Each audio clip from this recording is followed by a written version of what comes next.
Dear viewers, আমার খুব রাগ হলে আমি কি করি জানেন? জানেন না তো? তাহলে শোনেন। আমার যখন খুব রাগ হয় আমি কিন্তু মোটেও না খেয়ে থাকি না। কারণ আমার শরীরের সাথে তো কোনো রাগ নেই, তাই না? শুধু শুধু শরীরকে কেন কষ্ট দিব? তাই সকালবেলা বের হয়ে গিয়েছিলাম নাস্তা করার জন্যে। কারণ রাগ করলে আসলে বাসায় খাওয়াটা আসে না। আর বাসায় খেলে রাগটা আসলে ঠিক জমে না। তাই বের হয়ে গেছিলাম নাস্তা করতে। দেখতে দেখতে শুরু হয়ে গেল, দেখতে দেখতে হয়ে গেল দুপুর।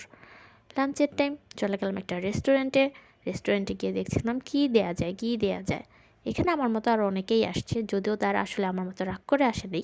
তারা আসলে ফ্যামিলি গেট টুগেদারের মতো আসছে বা একটা ভালো টাইম স্পেন্ড করতে। তো আমি মাটন খিচুড়ি অর্ডার দিয়েছিলাম, কারণ রাগের সাথে না খিচুড়ির একটা ভাব আছে, একটা মিল আছে, বুঝতে পেরেছেন?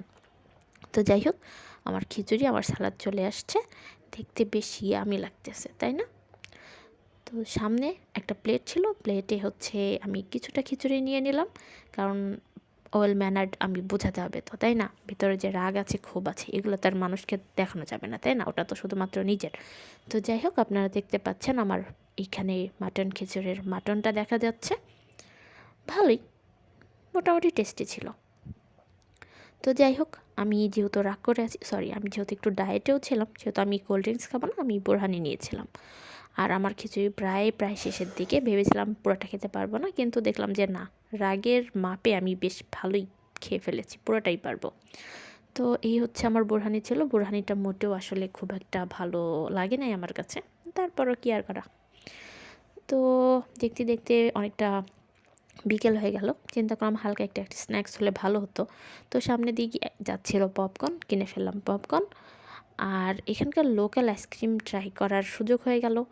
তো চিন্তা করলাম যে ঠিক আছে, তাহলে এদের লোকাল আইসক্রিমটাও টেস্ট করে দেখি কী অবস্থা। 30 টাকা দাম। এটা একটা চকবার আইসক্রিম, মোটেও ভালো ছিল না। তো যাই হোক, শেষ পর্যন্ত যখন রাগ কমে গেল, চলে আসলাম বাসায়। আর বাসায় নিয়ে আসলাম টেস্টি ট্রিট থেকে এই 7 রঙের একটা পেস্ট্রি। তো যাই হোক, এভাবে আসলে খাওয়া দাওয়ার মাধ্যমে আমি আমার রাগ সবসময় কন্ট্রোল করি। আর একটা কথা, সেটা হচ্ছে যে রেগে গেলেন তো হেরে গেলেন, কথাটা কিন্তু সবসময় মাথায় রাখবেন। কারণ দেখেন, রেগে যাওয়ার কারণে আমার এতগুলো টাকা বের হয়ে গেল, এটা কি ঠিক হলো বলেন? সেই জন্য সবসময় মাথায় রাখবেন, রেগে গেলেন তো হেরে গেলেন। তবে রাগ কন্ট্রোল করার অনেক রকম ওয়ে আছে, আমি আসলে এই ওয়েটাই ফলো করি। এভাবেই আমি আমার রাগ কন্ট্রোল করি। ওকে, টেক কেয়ার, বাই বাই।